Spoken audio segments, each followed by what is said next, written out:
Good Thursday, everybody, and welcome to the Volquest Mailbag Podcast. I'm Eric Kane with Grant Ramey, Austin Price, and Brent Hubbs. It's presented by Exterior Home Solutions. For a free estimate, give Exterior Home Solutions a call today at 865-524-5888 or visit them online at exteriorhomesolutions.com. A lot to get into here today in terms of questions, recruiting questions, football questions, basketball questions, baseball questions, transfer portal questions. We'll start out with basketball questions. Grant Ramey, this is from Chief Vol 19. Who's your starting five to begin the new basketball season? To begin the season, Austin's Yep. ready for this April starting five projection. Starting percentages for each position, too. Right. I'm going to assume Zakai is not 100% in November, or they're cautious with him, so I'll go Freddie. At the point guard, Freddie DeLeon. At the two guards, Santiago Vescovi. At the three, Dalton Connect. At the four, Chris Ledlam. And at the five, Jonas Sadu.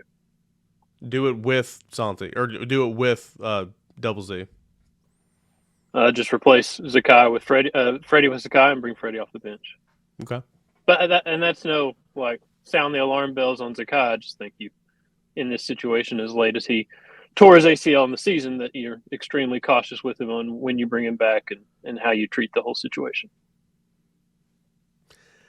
Now, can you give us the Eric? Can you give us the starting rotation for the 2029 Vanderbilt series? 2029 cannot. Thank God that COVID years will be gone by then, though, because that's been annoying to keep up with the last couple of years in every single sport. All right, Dick, you got a kid? We'll be throwing the knuckleball at him. Maybe.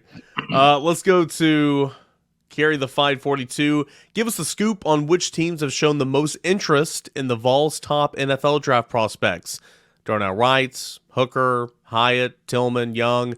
Simply put, Brent, Austin, where have these guys been mocked to the most?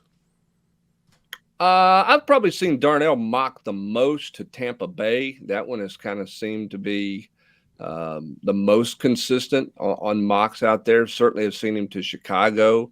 I talked with someone yesterday who still thinks there's a chance he could climb inside the top 10, depending on how the quarterback stuff falls early. But most consistently, I've seen Darnell with the Bucks, and I think Hendon to the Vikings has probably been the most consistent in the mocks. Grant, you've dove into the deep dive into the mocks. That one seems to be the most consistent, but what happens when the quarterback run takes place? Who's moving, who's shaking, who's doing a deal? Is somebody going to try to get in front of the Colts to take Will Levis? What's going on there? I think it's going to be interesting in those first four picks with the quarterbacks. Something Todd McShay pointed out that I thought was interesting, that I can't remember how many drafts he was counting, but the round with the least amount of quarterbacks last 5 years, the second round, right? Was that the last 5 years? Last 5 years, only two. Go on. Right, because if you have a second round grade on a quarterback, you might try to take him late in the first round, because that rookie contract, if you're a first round pick, comes with that 5th year option. So you're trying to, and his example was Jalen Hurts. If the Eagles would have taken him late in the first round instead of 53 overall or whatever, they wouldn't be paying him right now that huge deal he just got. They would be doing that a year from now. So I think that works in Hendon's favor. Obviously, we've seen him climb quite a bit in a lot of these mocks the last month or so, 6 weeks, however long it's been. People were talking about the Titans maybe trading back to be a team for him. Minnesota late in the first round, Seattle late in the first round. To add to what Brent said with Darnell, Pittsburgh at 17, I think. Washington at 16. There's another one, I can't remember, maybe New England at 18. The Bears certainly need a right tackle. I don't know if they take him at number 9 or if they try to trade back again and add some more draft capital, but it feels like for sure he's going to be at least a middle of the first round pick. And then the question becomes Hendon late in the first round if he goes there, if not the second round. And it feels like Jalen Hyatt and Cedric Tillman are both kind of toward the top of the second round, in the 30s, 40s, something like that.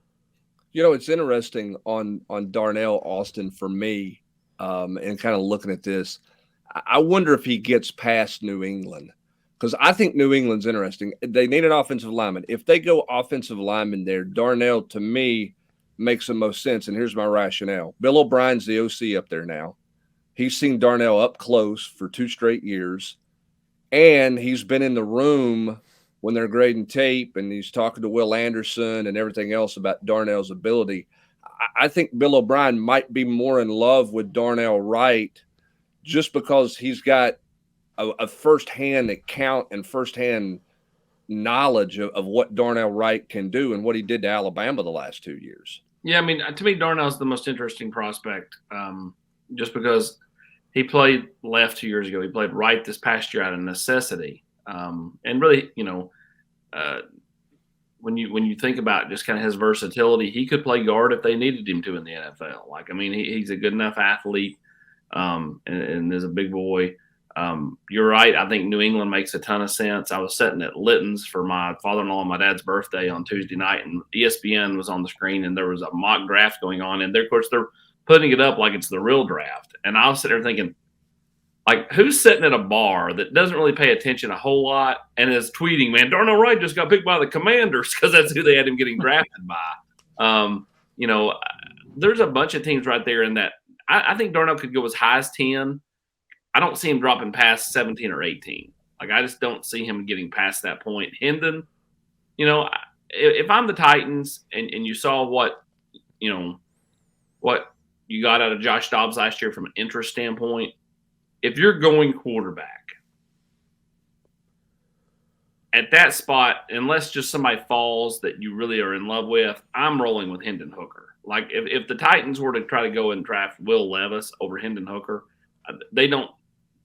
Like, I just don't understand logic. And you don't have to give up the farm to move up to 2 or 3 and get like an Anthony Richardson, which is, some of that conversation last week. Unless a Richardson falls, and even then, like, that's still such a high risk, high reward type pick. The thing with Hendon though is he's 25 years old, Hubs, and so like the Titans make sense because how many more years they will roll with Tannehill? Now Seattle, they just gave Geno Smith a 3-year deal. How committed are they really to him? That makes some sense too. But at the same time, like, again, you gave him a 3-year deal. Tannehill, this feels like that one's going to be a divorce sooner rather than later. Maybe he gets another year while Hendon's learning if the Titans decide to go at quarterback. But I think, you've got to kind of figure out, where the needs are for each of these guys. And then I still go back to, does Jalen Hyatt or does a Byron Young, who ran so well at the combine and has interviewed well, does he slide into the back end of round 1? Because you go back, Darrell Taylor, nobody was talking about him, and then all of a sudden he goes rocketing up and gets drafted higher than a lot of people thought to Seattle a few years ago. There's been a few instances like that over the years where, somebody performs well and, somebody falls in love with them, and then they go draft and get that Tennessee guy that gets drafted higher than normal, Robert Ayers. Hubs, in terms of Seattle, and I know you mentioned Seattle a couple weeks ago on the Rewind or this podcast or something, they've got pick 5, 20, and 37. Seattle makes a whole lot of sense because with Geno, as Austin was pointing out, they just gave him that contract, but there's an out after each of those years. Mm-hmm. And so if they wanted to move on with him after this season or after next season, they could. But you have an established quarterback that is an established quarterback now, comeback player of the year in the NFL. It allows Hendon to get healthy, sit, hold a clipboard, learn all that type of stuff, and then, allow him to get the keys in a couple of years. But with Seattle, you can move back if you're at 20. You can move up from 37 back into the first round. Seattle just has all that room to work with, and so for Hendon, if it's not something funky at the top of the draft where somebody's moving back or whatever, Minnesota, Seattle, those two teams make the most sense in my opinion. Yeah, I don't disagree. I mean, Seattle's going to go defense, I think, with the 5th pick. They have 5, right? Yeah, 5. Pick 5. I think Jalen Carter and Pete Carroll seem like a perfect marriage to me.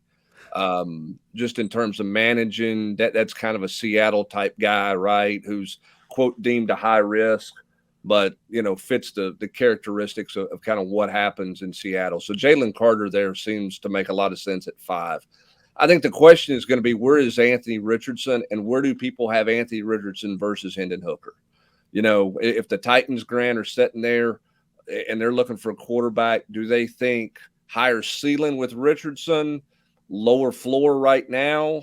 I don't know what they think. I like Hendon Hooker better because he's more accurate. But I think it's going to get to the interesting point of where is Richardson in this draft, and then where does the quarterback stuff go once you get past Levis. I mean, is C.J. Stroud really going that high? Is this all a ruse about, he's this disaster suddenly falling everywhere? I think there's a lot of jockeying going on right now with the quarterbacks from agents and from teams leaking stuff out there heading into the draft on Thursday night. I think, or maybe I hope, that Hendon falls into a situation where he goes late in the first round and he goes to a franchise that's ready to win now, like that Minnesota or that Seattle. I like Minnesota receivers. And somewhere that he can kind of have a redshirt year where, they can get out of that Geno deal in Seattle a year from now, and they could hand the keys to Hooker. I think Kirk Cousins is only under contract for another year, and I doubt they throw another huge contract at him. So that's another situation where he could sit out and he could take the keys a year from now. But at the same time, like the Titans, I think age might be the biggest. I mean, it's going to be the biggest deal for Hendon moving forward. The age, it probably has been throughout this entire process.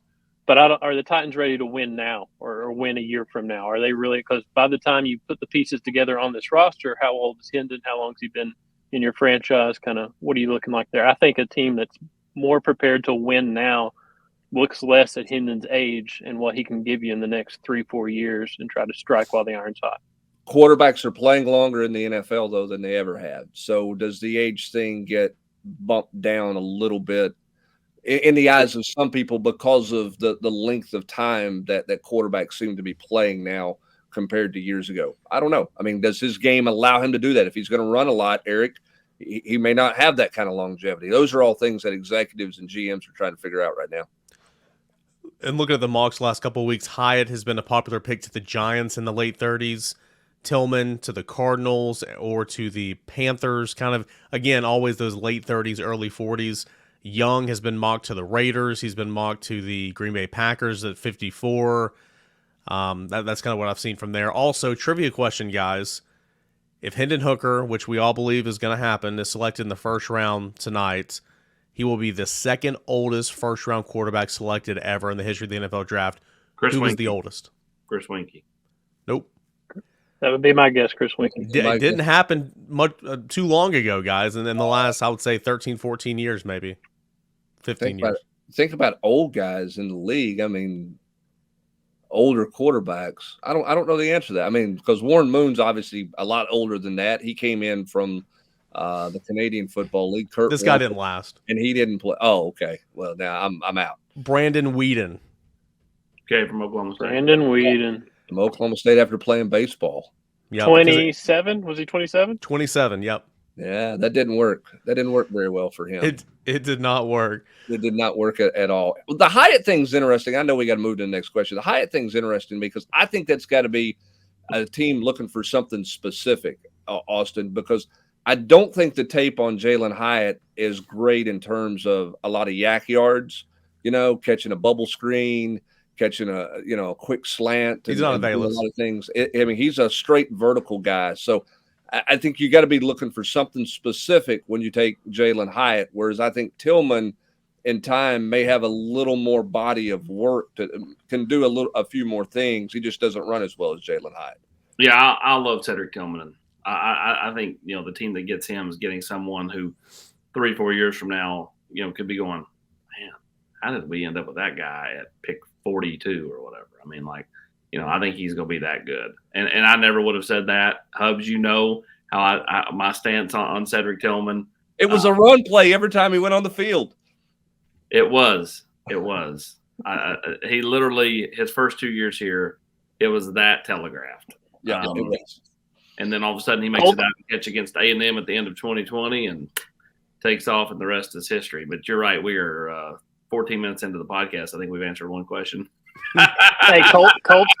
Two. We've answered Colts two. or Panthers. Colts or Panthers for either of those guys. They're going to get their quarterback. They need a receiver. The Panthers just lost DJ Moore. Yep. I don't think Jalen Hyatt can be DJ Moore, but he could take the top off of defense. Or same thing at the Colts. They both need receivers. They both need quarterbacks. With the Cardinals, what about DeAndre Hopkins? I mean, again, there's That's questions true. there. I think even if he stays, they want to get a receiver as well. Austin, NWGA Vol wants to know, how do the Vols stand with Emmanuel Okoye? Okoye. Like Christian Okoye. Nigerian Nightmare. I expect him to make a decision sometime in the next several days. It feels like Tennessee's got some momentum there. I've not been told it's done, but there was some positive traction And either way, I think he's coming off the board and will be heading to a college campus near you in the next 45 days. Biggest competitor for the Vols? I think it's USC. Okay. And now the kid's not done a whole lot of interviews coming out of these visits. So unless he fell in love at Texas Tech or, one of those, like it seems like USC. Okay. Weltley for life. It's got two here. Do you believe the new clock rules in football will have any effect on UT's offense, Brent? No, I don't think so. I mean, I think the biggest challenge is, the officials can't take first down off to spot the ball. I mean, they got to get going. It may limit a few plays, but I don't think it's a catastrophic change to the game, Grant. I mean, I don't. Maybe some team's going to try to go into a 4-minute offense to start the game and take a possession or two, try to take a possession or two away. But I don't. When Tennessee has the ball, I don't think it has any effect on them at all. To me, it's a lot like the baseball clock in the MLB this year. Everybody's talking about it. It just shortens the game a little bit. It doesn't really change that much. The Braves still play the same game. Their bullpen still sucks. It just happens in 2.5 hours opposed to 3 hours. I think it's the same thing where it's going to shorten the game a little bit, but Tennessee's offense is going to do what it does. It's going to go fast. Let me tell you who I think it helps. I think it helps Tennessee's defense. That means there's less time on the clock, which means less time. I mean, Tennessee's still going to score in a minute 32. And so instead of, a minute 32 rolling off the clock, it's now going to be 2:22 rolling off the clock. That's less time Tennessee's defense is on the field, in my opinion. And let's face it, the biggest clock issue in college football is not the game clock when play is happening. It's the length of commercial breaks. It's the analyst talking an extended period of time going into a break. It's coming back out of the break and getting in the sponsor hit for whatever game recap you're doing or whatever else that delays the start of the series for another, 90 seconds or whatever it might be. And then you've also thrown in, 5 reviews that take an average of 3.5 minutes of review or 4 minutes of review. And all of a sudden you found yourself another hour or 45 minutes of football in a hurry. One other question here. What tangibles does Christian Scott bring over Merritt, Dreiling, and Tiers that have been garnering him starts lately in the outfield? Going into last series against Vanderbilt, he was one of your better SEC hitters. He's had a couple big hits here lately. He plays defense better than anybody else out there, and they love him on the base pass. Christian Scott and Hunter Inslee are two of your starting outfielders, and obviously Dickey's going to be out there as well. I kind of wrote about that in the 3-2-1, but that's a lot of what he's been bringing. As long as he's hitting good enough, he's going to be in the lineup, and he's hitting more than what they even anticipated kind of in that role.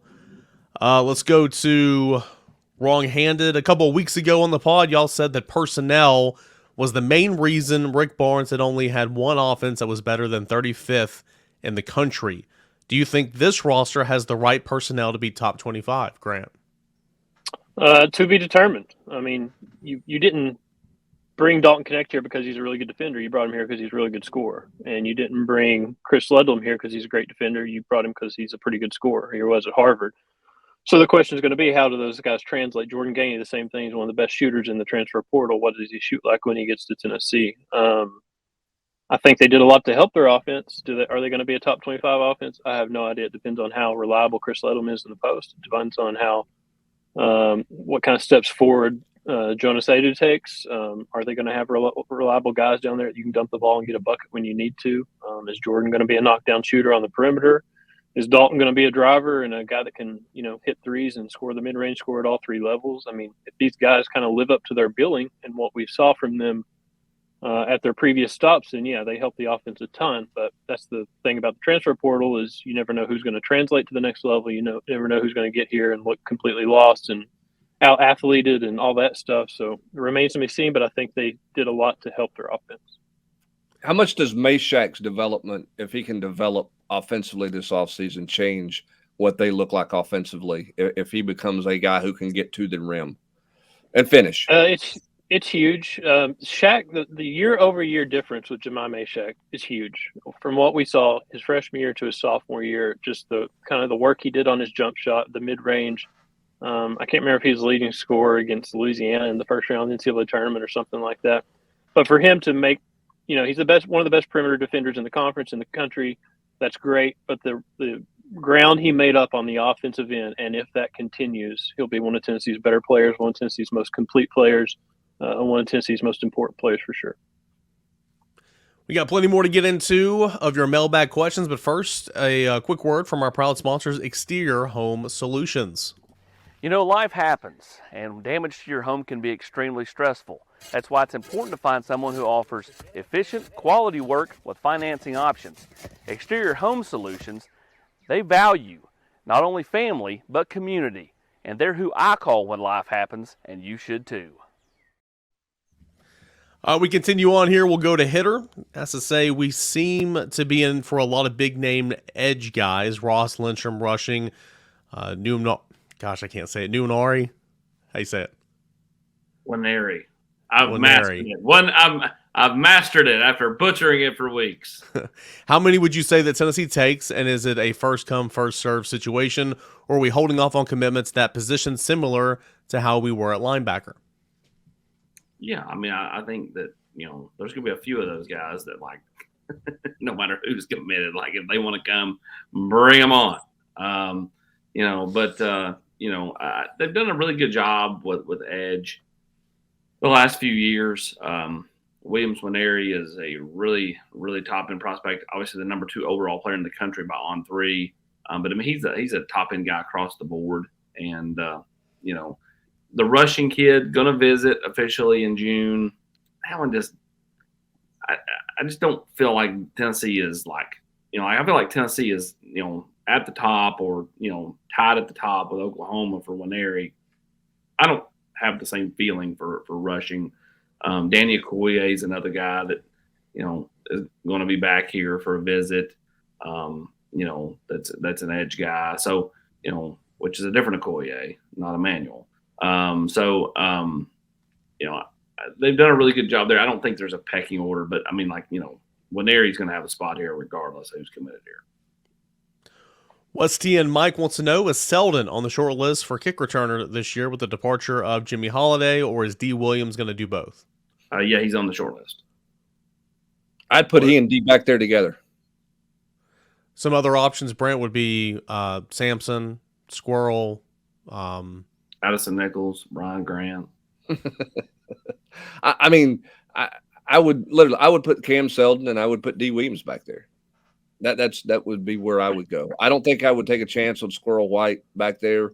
I think he's too valuable to you at the slot, and given his size, how much could he handle back there being as the kick? He's way more of a punt returner anyway. Yeah, and I mean I think D. Williams. I mean that's D. Williams' value to the team. He's not going to be a factor on special teams.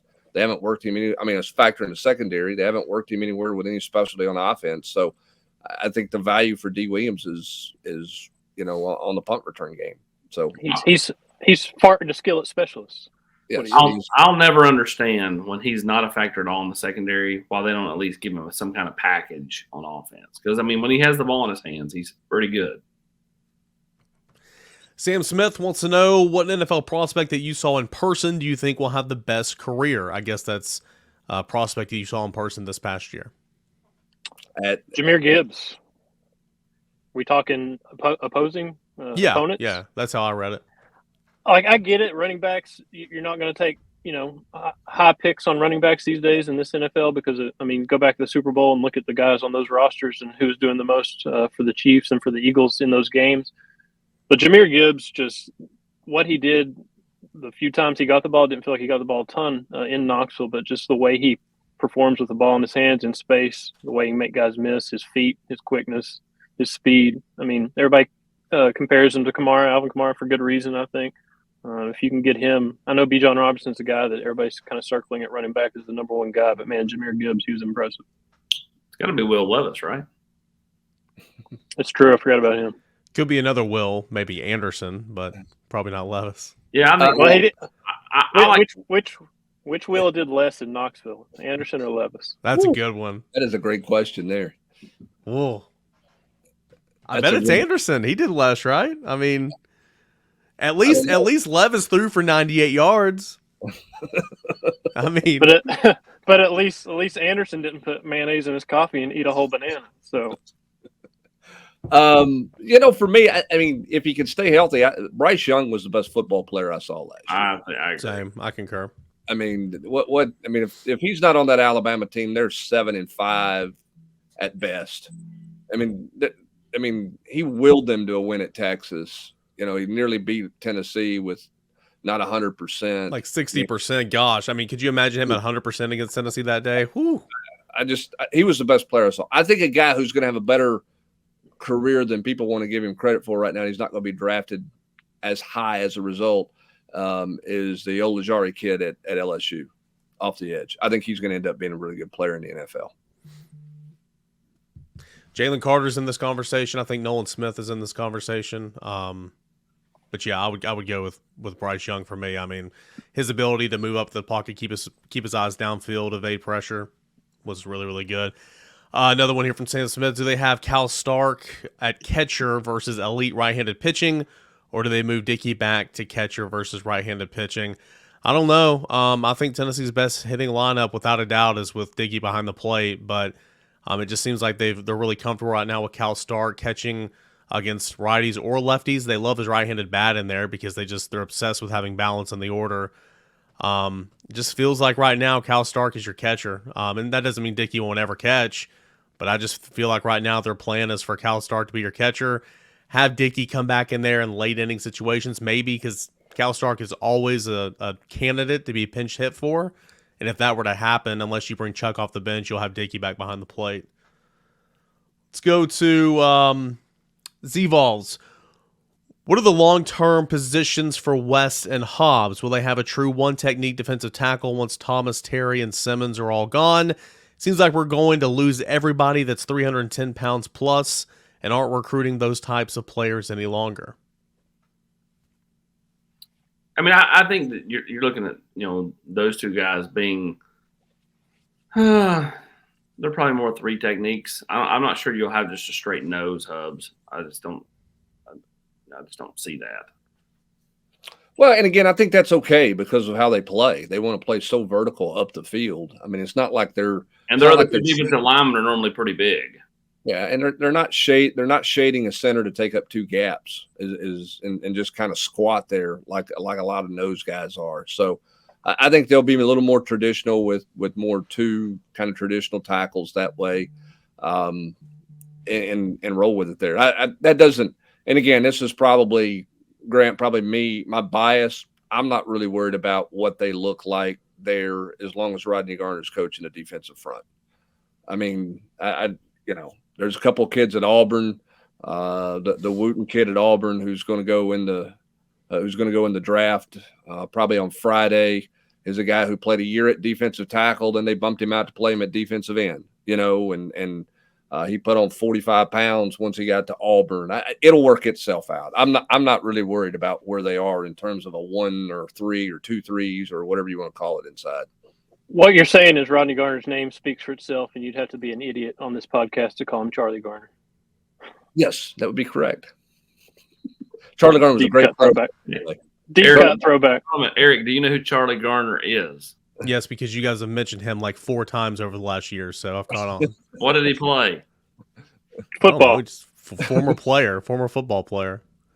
But you guys literally have name dropped him like 4 times, so I've definitely. Hubs, we got to get him. I wasn't even doing it on purpose. It was a mistake. Hey, there it is. Eric, Hubs going into the Bryn Hubs library. And was it written by Gus and Haywood? No, it's written by the great Russ Bebb. There you go. The other thing we should do, Eric, next time you should be forced to go to Yield Steakhouse. They have like top 10 linemen, top 10 linebackers, top 10 defensive backs, top 10 running backs, all pre-1990. Like it's on pictures out there on the wall at Yield Steakhouse. So I'm gonna put you on eating out there. Get a good Buddy, meal. if you want to take me there for lunch and pay for my meal, by all means. You just tell me when, and I'm there at Yield Steakhouse. Got a couple here from Athlon. Will Jeremiah's Hurd, be a left tackle when it's all said and done, or a defensive lineman? Tackle.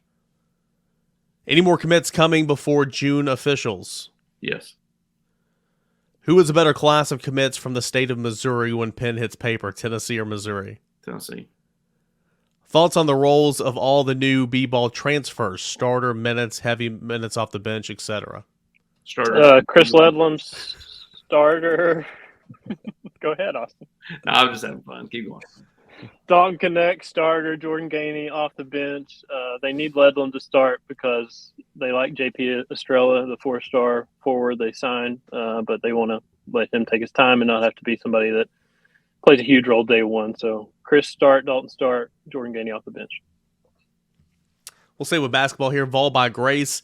NCAA basketball tournament offseason question. Do you think the widespread of parity that we saw in the tournament will become the norm, or will we have traditional powers figure out the portal/NIL, move back toward primarily the blue bloods in the Elite Eight and beyond? Well, I mean, 2022, we had Nova, Kansas, North Carolina, and Duke. So let's not act like the Blue Bloods haven't been there. This year it's just more like, Purdue's the number one. They're not great in March. They lose to a 16. That's only happened. That's the only second time that's happened. And some teams just go on runs. I don't think it's the new normal. I don't think Blue Bloods are struggling to adjust to NIL, whatever. Kansas didn't have Bill Self in the tournament. John Shire's starting at Duke in his first year. North Carolina's got a second-year head coach. Villanova's got a Kyle Neptune, a guy that's struggling to do what Jay Wright did at Villanova, obviously, because that's really hard to do. So I think it's more so just kind of the sea change with coaches and everybody's adjusting. But I don't think it's something to be expected every single year. There's a ton of parity in the NCAA tournament as is, but in terms of teams reaching the Final Four, I would expect the power programs to get back to being there regularly. Grant, this is from Chuck _Daily. Do you expect Jordan Gainey, since you say he's coming off the bench, to be the Vinnie Johnson, a.k.a. the microwave, of this basketball team? Microwave would be good. That's what they need. They need a microwave. It's been a while. Does that become an air fryer now? Or do we still Yes, that's what we're going to call him, the air fryer. Yeah, that's awesome. If he's good off the bench, that's done. Make an NIL t-shirt. All right, let's go around the room for this one. We already did it a little bit earlier, but we can make this really quick. Super Bad Vol 14 wants to know NFL draft predictions for these Tennessee prospects. So give me a round and kind of a ish, top 40-ish or whatever. Brent Hendon Hooker. First. Grant Jalen Hyatt. Second. Austin Cedric Tillman. Second. I'll go Darnell Wright. I think he'll be top 17 picks. Brent Byron Young. Late second. Mid to late second. Austin Princeton Fant. Undrafted, but will make a team because he is the Swiss Army knife. Grant. San Francisco. Grant Jerome Carvin. 7. I think he gets drafted too. I think of the combination of Trayvon Flowers, Bumpus, Carvin, Fant, all those guys, I think it's Carvin that gets drafted. I also think Jeremy Banks will get drafted too. Late on, because he's kind of high up there in terms of just not a whole lot of inside linebackers. Okay, let's move on here. This is from Dalval 14. More UT players in 2023 NFL draft or 2024 NFL draft? 23. For sure. I think 100%, especially the higher up guys, 23. Will any UT players be drafted in the 2024 NBA draft?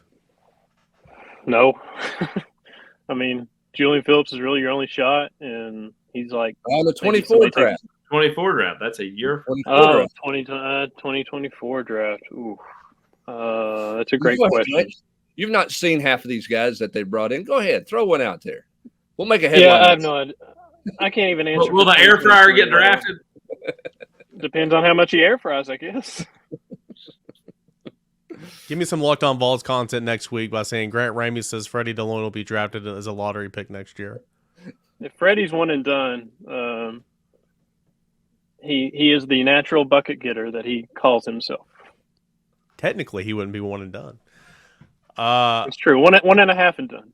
The 7 Maxims. Paul. Who are the targets in the transfer portal? Any names you're hearing, at least position names, anything for the second window of football transfer portal, Austin? No, there's nothing. I mean, right now there's some guys they've watched and looked at, but there's nobody they're actively going at. They talked to the kid from Wyoming. He ended up picking USC on Wednesday, and they've watched a bunch more guys. I mean, a guy like Prince Colley. If you're Tennessee at 6-8 months ago, probably somebody you try to take a hard look at, probably take even. But now you like kind of the growth of Elijah Herring, the growth of Caleb Perry. You love what you're getting out of Arion Carter and T. Lander and Jalen Smith. Probably the one that has the most work to do out of those 5 young linebackers. You got Beasley, you got Peely. Like, if you go and pick up another linebacker out of the portal, what's that tell Arion Carter? What's that tell Elijah Herring? What's it tell Caleb Perry? Yeah. I mean, those second-year guys are already looking at the newcomers that have come in, and you brought in a veteran, ahead of them. Now you bring in another one. Yeah, that's certainly. I don't see the need because your depth there is good. Here would be my question to Portal Austin. The receiver from TCU, any interest there? But not done a whole lot there. I mean, brief conversations. Okay. And Austin, correct me if I'm wrong, there was not much traction there the first go around for Prince Colley, right? That was 2 cycles ago? That was the end of Pruitt, and they chose they talked to him, but he had kind of they were kind of late to Prince Colley, and then Colley just felt more ingrained at Notre Dame. There was talk of him going in the portal a year ago after his freshman year, and he didn't do it. Had he done that, I think he's here. But since he didn't, again, you have to think about these things. I'm a fan, and that's how fans have to think about it. Like if you like your younger players, like let's just go defensive line. You like what you're getting in Weathersby. You like what you're getting in David Hobbs. You like with Tyree West. And I know you play more players at that position, right? But you go in and bring somebody in, how does it mess with the room? And does it cause one of these young guys that you really like to knee-jerk it and go in the portal themselves? And that's always a possibility. Austin, let's stay with you. Max Salesman says, do you guys believe there's a reason we can't beat out some of these teams for top-tier running backs? Because in the past, we haven't had guys going and playing in the NFL from Tennessee since Alvin Kamara. I don't know. I think when they first got here, I think that it was kind of the same way with all positions. Tennessee was left for dead. Everybody was talking about bowl bans and all this stuff, and Hype hadn't coached a game yet. Last year, Tennessee likes what they got because they like Cam Seldon. I mean, that's the thing. Everybody, because Seldon was like an athlete, people forget, had Seldon just been ruled a running back and judged off of that and that alone, where would he have been, in the pecking order? Because I'm going to tell you, Tennessee feels like he is a top flight back. And so, I think, you have to kind of judge it from those eyes. And then this year they're in it with Nate Frazier. Daniel Hill, last I've heard, is likely coming in for the Memorial Day weekend, the Rocky Top of Palooza, or whatever they're going to call that thing. Chauncey, who's committed to Florida. He's been up here. Tennessee still talks to him. That's another top end back.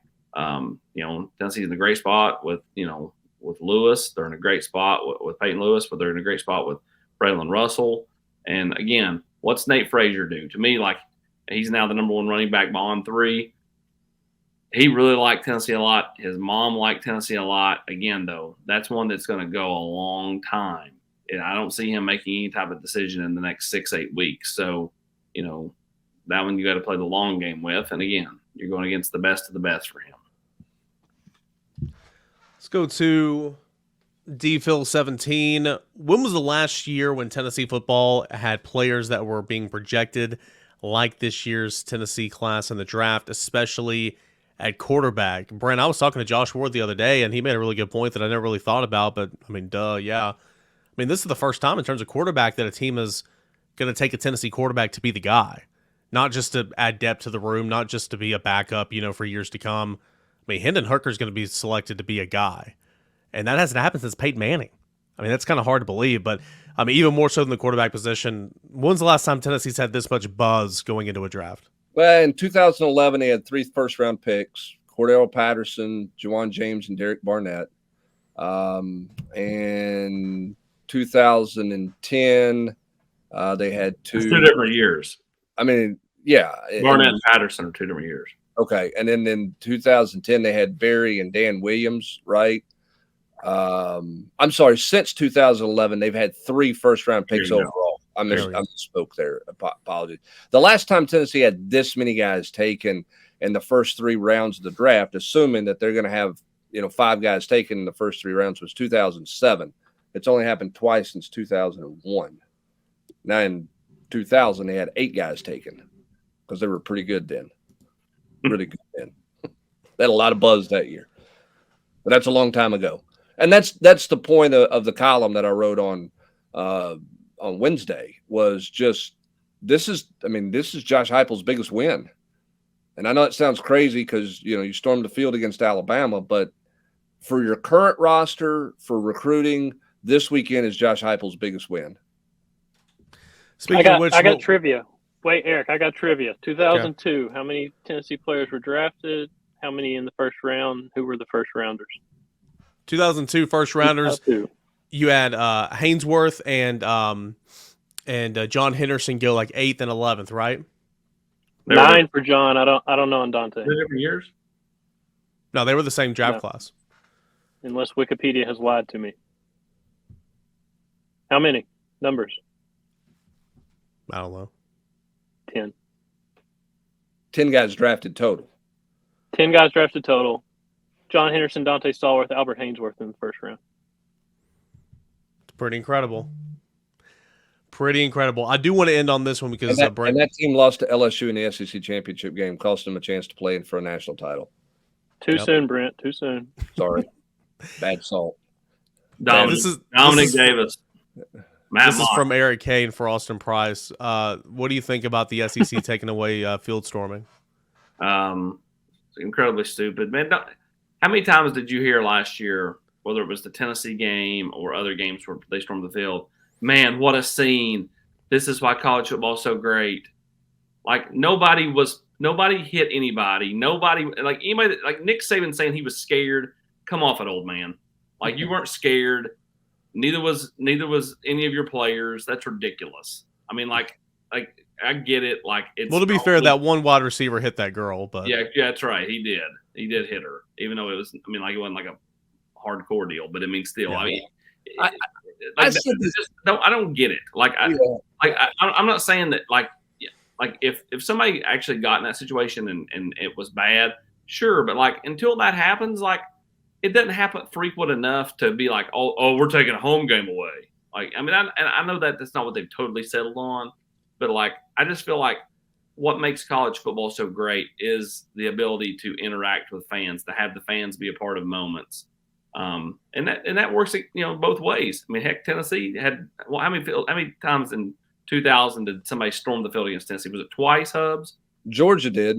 And wasn't there another one that year though too? South Carolina stormed the field last year in Columbia.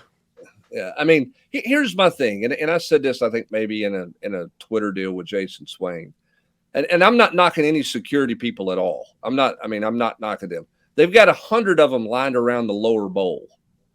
They're not stopping anybody.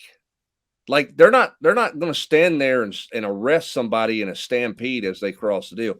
So why don't you have a contingency plan where they create basically a human corridor to get the opposing team off the field? Like great thought. Great thought. I mean, trust me. I mean, fans are not going to, if there's a bunch of blue shirts and police officers there, they're not going to run up into those guys' faces or whatever. They've got a corridor because, again, you're not stopping them. You're not stopping whatever the lower bowl is. I mean, they could have said whatever they want to do. They didn't even try, which they shouldn't have. I mean, heck, those security people end up celebrating on the field, smoking cigars after the Alabama game because they're like, we ain't stopping nobody because you got no chance. You know what I'm saying? I mean, they do this in basketball, right, Grant? I mean, I've seen some people where they put up rope, where they put up like a temporary rope. I know it's easier in basketball because you got fewer players and you're kind of going just right off to the side, but it's not an issue in basketball. My thing to Greg Sankey is, let's find a way to make it work, and let's lose this narrative of forfeiting a home game or wins or whatever craziness we're going to talk about. And let's not increase the fine, because there's too many ADs, presidents, chancellors all on camera somewhere going, let them storm it every week. If this is the scene, we'll write the check. I mean, Randy Boyd said it last year on a video. And then they ask for money for goalposts. Right. I mean, so the fine deal, keep fining them, but I mean, you're not going to fine them $3 million, Grant. Just find a way to make it more secure, and let's not eliminate that moment that doesn't happen all the time, except at Clemson when they go on the field after every game. And then South Carolina, when they won that game, went all down on the field, and all the South Carolina fans were on the field, but they wouldn't have lost any home game for that because it was legal. I mean, what's like the biggest difference in one state and not being able to smoke it in another? What's the biggest difference between college football and the NFL? Obviously, the talent and the skill and all that stuff, but like the like you've never seen an NFL fan base storm a field because you don't have that same amount of passion, you don't have that same amount of magnitude hanging on each and every game in the regular season. Like, you want to do this for safety, that's fine, I get that, but at the same time, you don't want to take away one of your best qualities, which is the passion of college football fans and how big games are. And how big moments are. And like Austin said with the images, like everybody remembers what that CBS shot where the fireworks are going off at Neyland and there's a big sea of orange on the field and all that stuff. So you better be careful about what's that? What saying, here they come. Right. And that's what, like Austin said, that's what college football is about. Those moments, those wins, those games. You better be careful how much you're trying to take fans out of that equation, I guess. Saban's mad because he got rushed twice last year, to my knowledge. I mean, when LSU beat him, when Tennessee beat him, he got rushed anytime anybody beats Alabama, because Alabama's been so good for 2 decades. Anytime Alabama loses, they get the field rushed. Yeah. So it's happened to them 3 times in the last 2 years. Yeah. And again, I mean, you've got to protect those guys. Don't get me wrong. I mean, there's a security issue there, but you've got to find a way. To me, you've got to find a way to not lose. Just the idea that you can take away a home game seems just beyond extreme to me. Just beyond extreme. And maybe they make it where, hey, you're allowed on the field after the opposing team has exited, and you delay it by 2 minutes. I don't know. I mean, I think Hubbs's logic makes sense. The human blue T-shirt shield. I mean, my problem with half those people down there, and I mean, I was on the field for years, shooting highlights, is there's so many fans that are getting paid to be security guys. I mean, they're like lunging out on the field. They're jumping up and down in the middle of the way when players score touchdowns. I mean, like they're not paying attention to try to stop anybody half the time anyway. We'll see how all this plays out. Of course, Greg Sankey and NCAA, SEC wanting to put an end to a lot of the storm, the field storming after big wins. So we'll see exactly what this looks like in the coming years. A long edition of the Mailbag Podcast. Appreciate you guys for sending in your questions and all that for recruiting, transfer portal, all that good stuff. And a big thanks to Exterior Home Solutions for making all this coverage possible. Give them a call today for a free estimate. That is at 865-524-5888. 865-524-5888, or visit them online. That's exteriorhomesolutions.com. For Grant Ramey, Austin Price, Brent Hubbs, I'm Eric Kane. Appreciate you guys for listening to the Volquest Mailbag Podcast.